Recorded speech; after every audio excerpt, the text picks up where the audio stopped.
Hi and welcome to the Weekend Cuisine and to the series Basic Indian Cuisine, where we explore, learn and master the basics of Indian dishes. This week we are taking a look at a recipe to make dal. Dal is one of those recipes that is must to learn as an Indian cook. It goes well with rice, jeera rice, roti, chapati or almost anything and everything. So let's get started. Take 1 cup of tur dal that is soaked in water for about an hour or 1.5 hours. Add it to the pressure cooker. Add about 3 cups of water.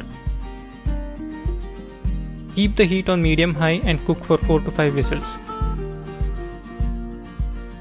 While that cooks, let's get our vegetables prepped. Take 2 medium-sized onions and cut into small dices.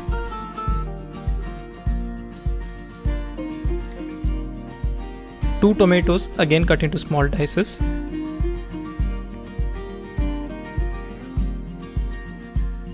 2 to 3 roughly sliced chilies. Finely chop about a tablespoon of ginger and tablespoon of garlic. By this time the dal should have cooked 4 to 5 whistles, so turn off the heat and let it sit for about 10 to 15 minutes to depressurize. While that happens, let's make our tadka and put everything together. Add about 2 tablespoons of ghee and a tablespoon of oil to the pan.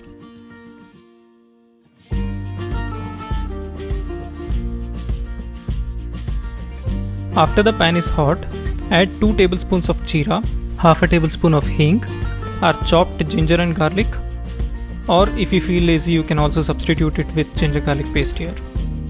Chilies, saute for 30 seconds or so and add the onions.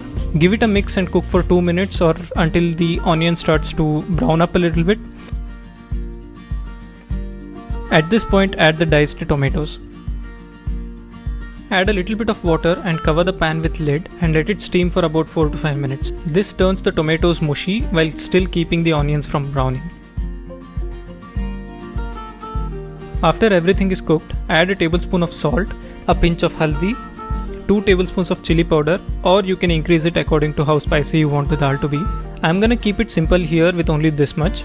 But if you like a little bit of more masala flavor in your dal, you can add a little bit of garam masala, say about a tablespoon or so, and also coriander powder. By this time, the dal should have been depressurized completely. I like to whisk the dal and break it down into this creamy consistency, but if you are the person who won't mind the grains of dal, then you can completely skip this step. Mix everything together and reduce the heat to low and let the dal simmer in low heat for about 10 more minutes.